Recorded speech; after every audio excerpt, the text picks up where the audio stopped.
I'd been with my boyfriend Colton for a couple years, but then one day he told me he'd fallen out of love with me. It broke my heart, but I loved him so much that I just wanted him to be happy.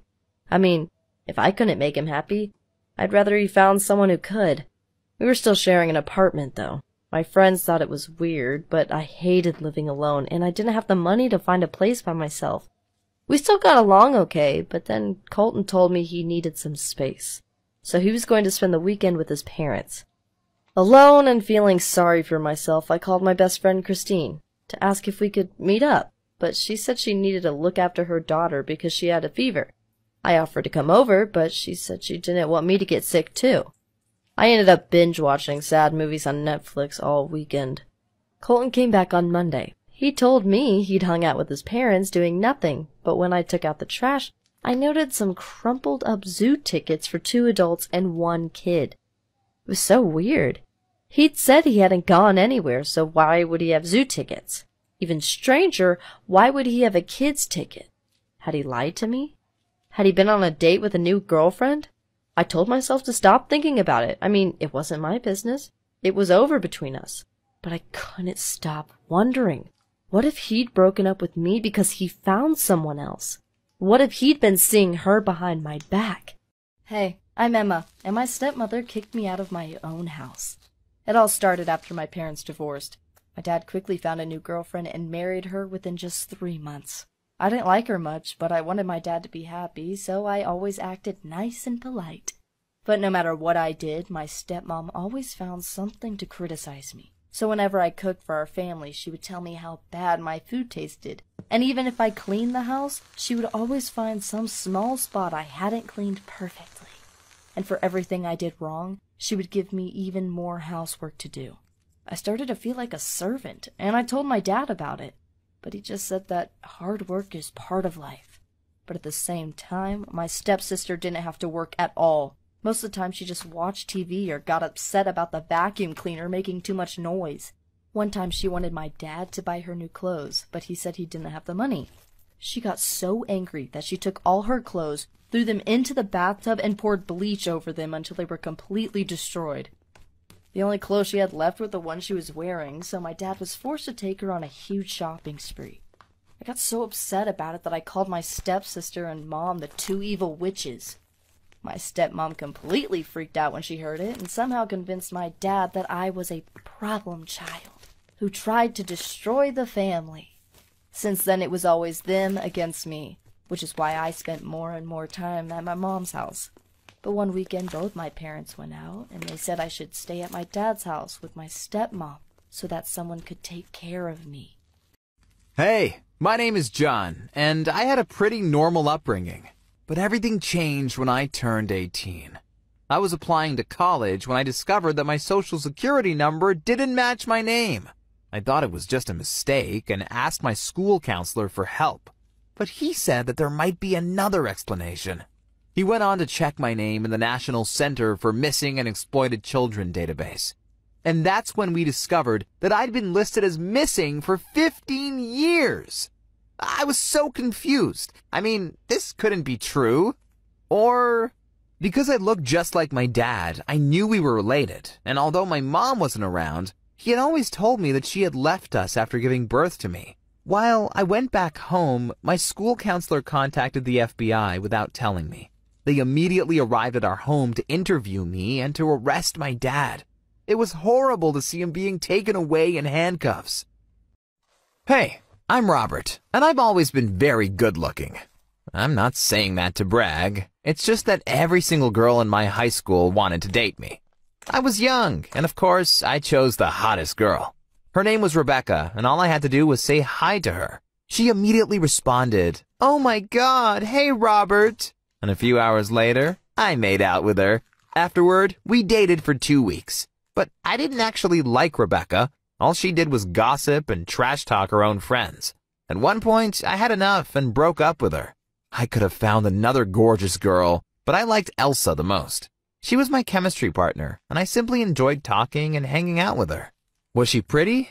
Well, most people would have said no, but I really didn't care. All I knew was that I wanted to spend more time with her. That's why I asked her out. I said, "Hey, "Do you want to go on a date with me this weekend?" She seemed very surprised and said, "You want to date me?"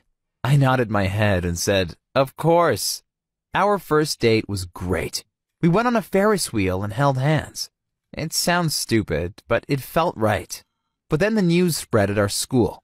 A lot of people asked me, "Why are you dating Elsa? Do you really think she's pretty?" Of course, I hated those questions because they made it sound like I was somehow out of her league. But I never thought that way. I just knew that Elsa was the right girl for me, and for the first time in my life, I was in love.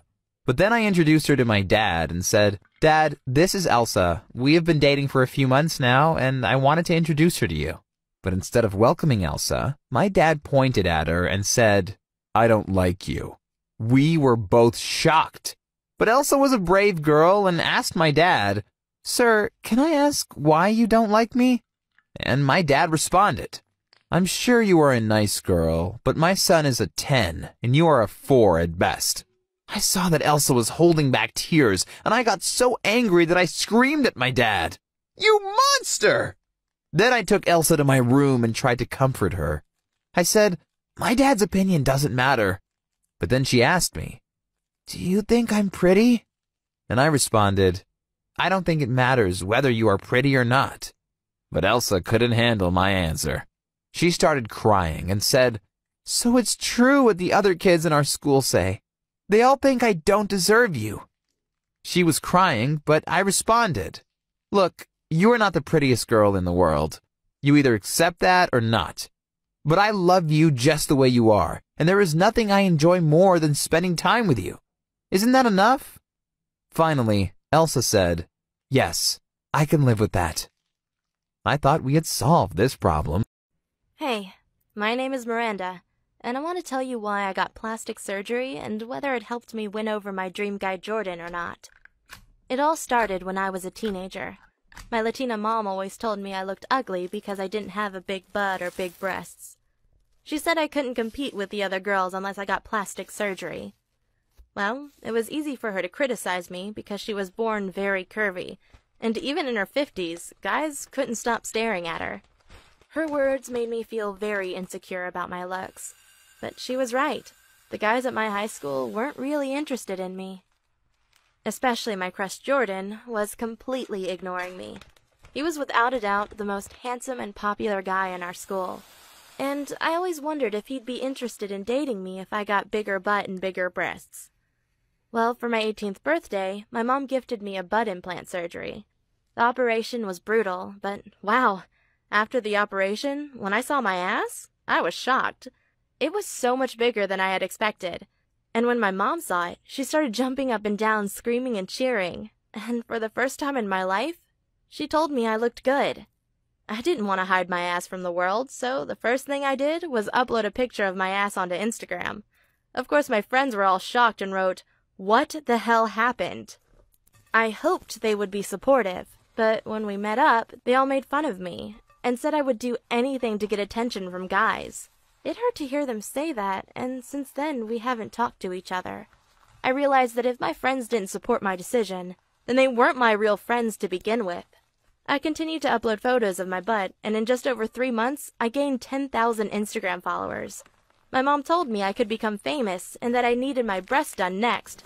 She even paid for it again. After my breast enlargement surgery, every guy stared at me, no matter where I went. Found out she was dating me, a 20-year-old boy. They called Elizabeth and told her to break up with me because according to them, I was only after her money. But Elizabeth was a smart woman. She perfectly knew that part of why I was her boyfriend was a luxurious life she was providing me.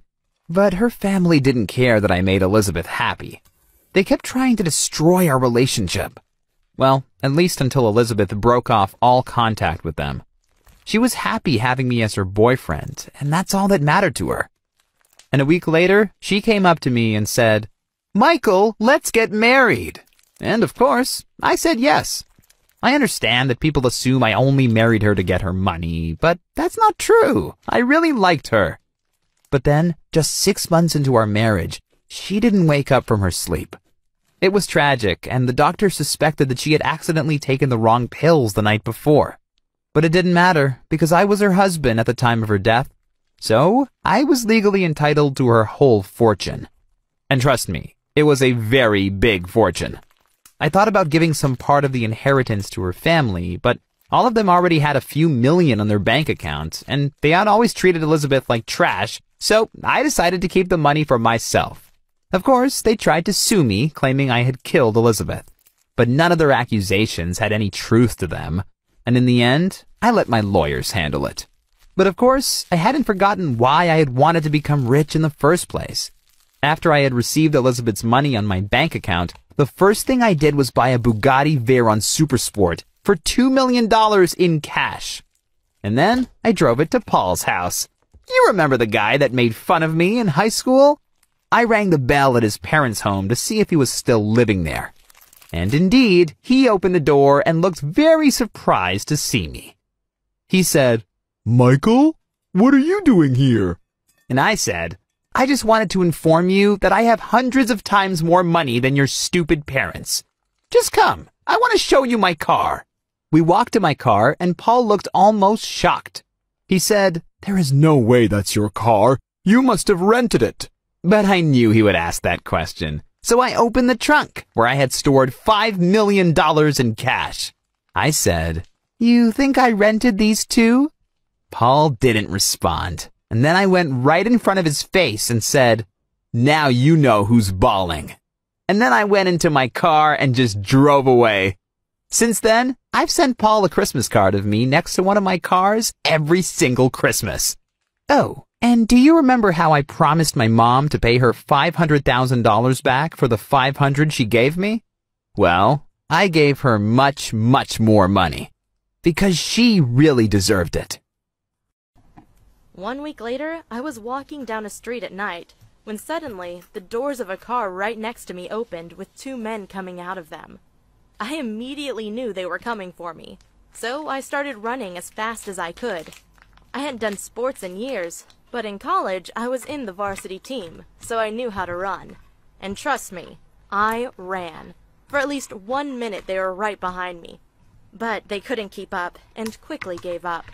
After I escaped, I immediately called the police, and it took them less than a day to find video camera footage of the car that the 2 men had come out of. The owner of the car was a notorious member of a well-known biker gang. You know, one of those losers that need to drive loud motorbikes to feel important. When the police investigated further, they found out that my old neighbor was well connected to the motorbike gang, and he had ordered them to kidnap me or even do worse. The police said my life was at risk, which is why they brought me into the witness protection program. Now I'm living in a different city with a new identity and a new job. Of course it sucks, because I can't meet up with my family or my old friends anymore. All we can do is talk via video chat. But at least I got justice, because my old neighbor and the 2 bikers that wanted to kidnap me all received life in prison sentences for attempted kidnapping, which means they're locked away forever. I'm so glad this nightmare is over, and I hope my story was able to illustrate how people create their own hell on earth. I mean, if my old neighbor had treated me with respect and kept his music down, and if the 2 bikers hadn't tried to kidnap me, none of them would be in prison right now. Well, anyway, a big thank you to the police for throwing those losers into prison where they belong.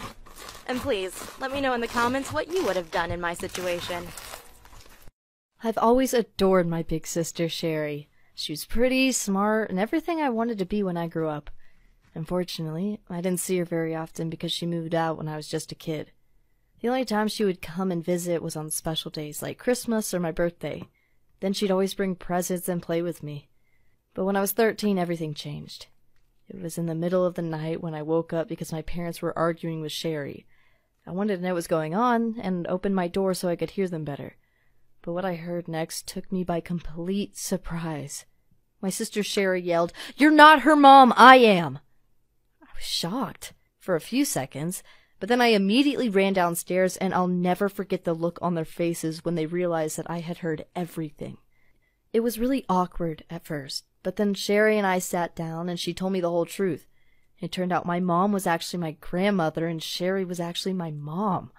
She got pregnant with me when she was just 14. She was dating a boy she really loved and she thought they would stay together forever. But when she found out she was pregnant, he dumped her and his parents moved away. She also said she really wanted to keep me, but she was still a kid herself, so when Mom offered to look after me, she agreed. Sherry went to stay with her aunt until I was born, and her mom pretended she was pregnant, so when I was born, everyone thought I was hers. Sherry said she'd always planned on getting me back one day, but there was always a reason why Mom wouldn't let her tell me the truth.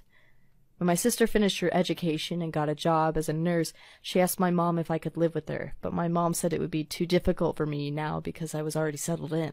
That's why she stopped coming to see me. She said it was too painful to hear me call someone else Mom. It was hard for me to deal with everything at first. My mom tried to explain her side of the story, but I didn't know what to think. My whole family had been lying to me my entire life. But once I'd had some time to think about it, I realized that they were only doing their best. I wish they hadn't lied to me, but I understand why it was easier to pretend my grandma was my mom. It gave my sister a chance to graduate and build a life instead of being a teenage single mom. Now the truth is out. I still live with my mom and dad, and I can't get used to calling them anything else. They were the ones who brought me up. But I see a lot more of Sherry, and she's an even cooler mom than she was a big sister. She gives me advice on boys, helps me with my makeup, and takes me shopping for clothes. I think I'm really lucky to have two moms who care about me.